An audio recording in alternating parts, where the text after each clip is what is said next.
Hello there, good morning.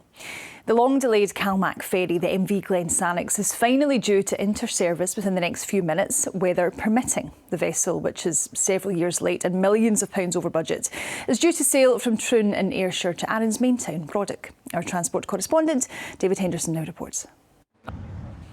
Elsewhere this morning, the UK's first legal consumption room for drug users officially opens today.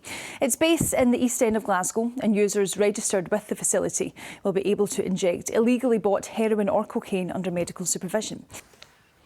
Now, police are continuing their search for two sisters who vanished from Aberdeen more than 6 days ago, the BBC understands. Now, one of two supergrid transformers is set to arrive at a Scottish substation after being transported from. And lastly, BBC Scotland's new podcast, Scotcast, starts today, presented by Martin Geyser. It will focus on Scottish news and current affairs and will be published Monday to Thursday on BBC Sounds and across other podcast platforms. OK, weather now, here's Gillian. And that's all for the moment, but I'll see you again in around half an hour. Bye-bye.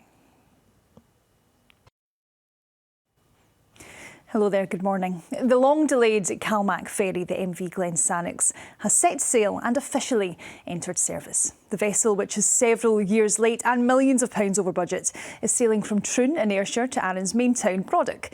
Our transport correspondent, David Henderson, sent us this report from Troon. OK, time for the weather now, so it's good morning, Gillian. Good morning, Sarah.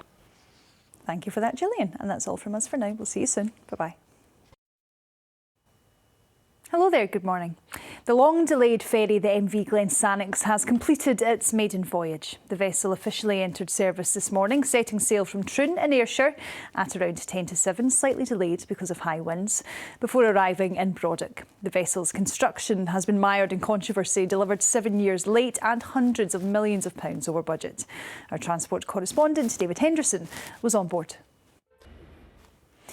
The UK's first legal consumption room for drug users officially opens this morning. It's based in the East End of Glasgow, and users will be able to inject illegally bought heroin or cocaine under medical supervision. Elsewhere, police are continuing their search for two sisters who vanished from Aberdeen last Tuesday.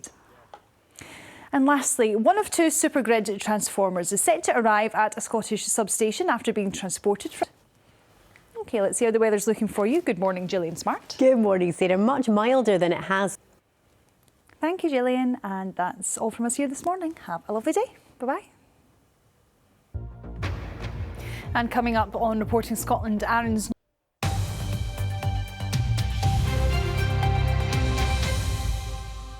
Hello there, good afternoon.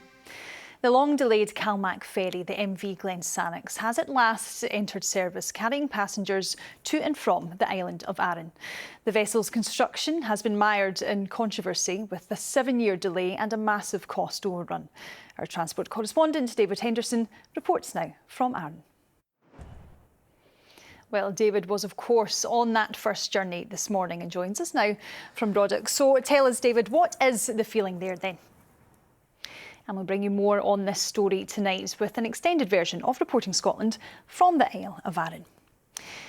Well, elsewhere this lunchtime, Nicola Sturgeon has announced that she and Peter Murrell are ending their marriage. Posting on Instagram, the former First Minister said that the couple had been separated for some time. Well, our political correspondent, Lindsay Bewes, joins us now from Holyrood. And Lindsay, this news comes amid an ongoing police investigation into SNP finances. Police say the search for two 32-year-old sisters missing in Aberdeen is focusing on riverbanks. Eliza and Henrietta Husti, originally from Hungary, were last seen 6 days ago now. Louise Hosey has more detail. On to sport news for you now, and fast-rising Scottish tennis star Jacob Fearnley is through to the second round of the Australian Open, beating home favourite Nick Kyrgios on his debut in Melbourne. Fearnley, who only left university last April, said it was the best match he's ever played. OK, let's take a look at the weather forecast now, shall we? Hello to Christopher Blanchett. Hi, Sarah. Thanks very much for that. And that's all from us here this lunchtime. We will be back with that extended version of Reporting Scotland on Arran at 6:30 tonight. But for now, I'll hand you back to Ben Brown. Bye-bye.